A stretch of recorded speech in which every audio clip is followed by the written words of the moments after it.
This Destructoid E3 update is brought to you by Netflix.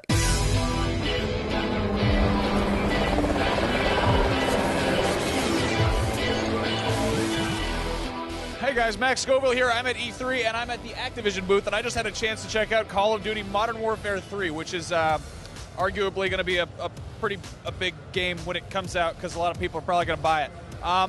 They showed off some of this campaign mode, and it was the part with the submarine that we saw before at the Microsoft thing, and then they also showed off a cool one that's called Mind the Gap. That was you play as an SAS operative, and you're in London. You start out in the helicopter, you see some dudes running around, and you're trying to get this truck, and then you open up the truck, and there's nothing in the truck, and then there's helicopter shows up and shoots people with a minigun, and then you chase them in the subway, and that was the part that we've seen in the trailer with the tube station with the subway just blowing up all over the place, and it looks pretty cool. What I got a chance to look at that I'm actually really excited about is survival mode. Like the Spec Ops mode in the last Modern Warfare game, this is you get money to buy guns and shoot the guns and stuff. But this one, you've got enemies coming at you, and you and your buddy just shoot at them. It's you can play online co-op or split screen or with AI. And what I like about it is it's got kind of a sense of humor, sort of. I mean, people shoot money out of when you shoot them. That's the money you get, but. Also, there's like dogs of C4 coming at you. There's a guy called the Juggernaut who's wearing really heavy armor, and it takes a lot to bring him down. It's a lot of fun. It's honestly, like, I'm not a hardcore fan of military shooters, but I actually think this looks like a lot of fun. Hang tight, we've got a quick word from our sponsor. After that, I talked with creative strategist Robert Bowling about Modern Warfare 3. With more than 20 million members, Netflix is the world's largest subscription service, instantly streaming TV episodes and movies to your home and mobile devices. You can instantly watch a vast array of titles on your Nintendo Wii console, Sony PS3 console, or your Xbox 360. You can watch as many movies as you want, anytime you want, for one low monthly price, with no late fees and no due dates. And as a new member and a Destructoid viewer, you can get a free trial membership by going to netflix.com/Destructoid and signing up now. Hey guys, I'm here with Robert Bowling, who is the creative strategist from Infinity Ward. Just showed me the new Modern Warfare 3. How you doing? I'm doing fantastic. I mean, day 2 of E3. It's a great show. Hanging in there, yeah. So the game looks it looks a lot bigger than the other ones. What are your feelings on the new one? How does it stack up to the other two? I mean, Modern Warfare 3 is all about massive scale. We're moving into the major cities. I mean, as you've seen here today, you were fighting in the streets of New York, fighting in the harbor of New York. The city is massive, and not only, in one section you're boots on the ground fighting through the corridors of Manhattan, and then you're jumping on a helicopter flying through the streets, and then what you see behind closed doors is once you fight from there to get to the harbor, you're now infiltrating underwater to a Russian sub, making it submerge from the harbor. That sounds exhausting. Yeah. That sounds exhausting.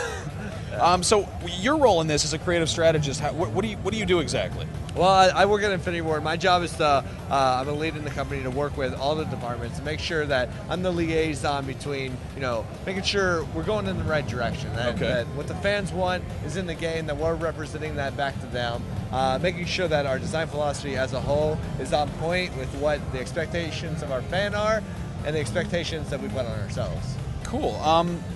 So yeah, the scale is a big thing. There's a little kind of the upside down M in the trailer. Is this going to be World War III? Right. Well, I mean, this conflict is definitely global. I mean, you've seen here in New York, you've seen London. It's going to Germany. It's going to Paris. It's going to parts of Africa, the Himalayas, Russia. I mean, it's truly hitting hotspots all around the world. I mean, at the end of Modern Warfare 2, the state of the world definitely changed with DC burning. Wow.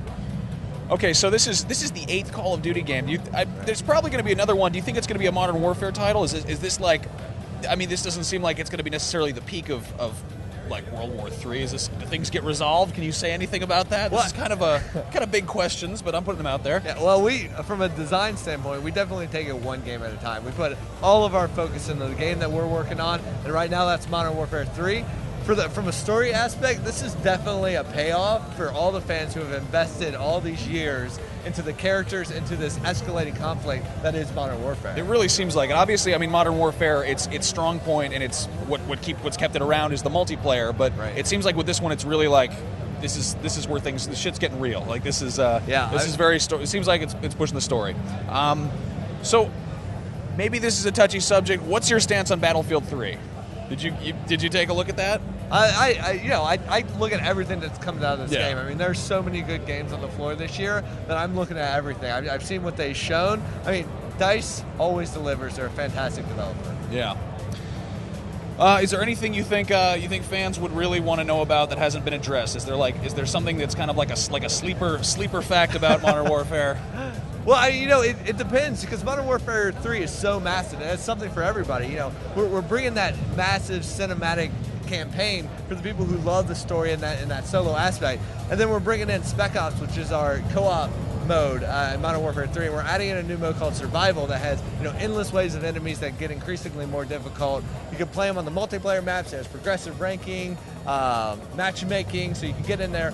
Hour 1 of Spec Ops completely different than Hour 10, because you're constantly unlocking new kill streaks, new gear, new weapons, new attachments for those weapons that allow you to change up your gameplay style and your tactics as the enemy changes up theirs, because the guys get more difficult, but they're also throwing more at you. They have different weapons. They're calling in helicopters, sending dogs, and kamikaze guys. So you mentioned helicopters. That's one thing. We saw the little boat in the. Yeah, I'm stupid. A little boat. I don't know. What other vehicles are we going to see in the game? Is there anything like really cool? Hovercrafts. We always want the player to experience the conflict from different perspectives. So one moment you are boots on the ground, but then you're in a Blackhawk flying through the city streets, and then you're on a mini sub underwater, and then once you get out of the sub, you jump on a Zodiac and you're dodging missiles. If you've seen our trailer, you've seen us teasing in moments like the AC-130. We don't want to spoil where you're going to be using that, but we always want to put you, the infantry combat is key, but we also want to show you and let you experience war in all different kinds of manner. Fantastic. Well, thank you so much for your time. Yeah, thanks, been man. great talking to you. Well, guys, that's Modern Warfare 3, and that's going to be coming out in November. Stay tuned to Destructoid for more E3 coverage. YouTube.com/Detoid.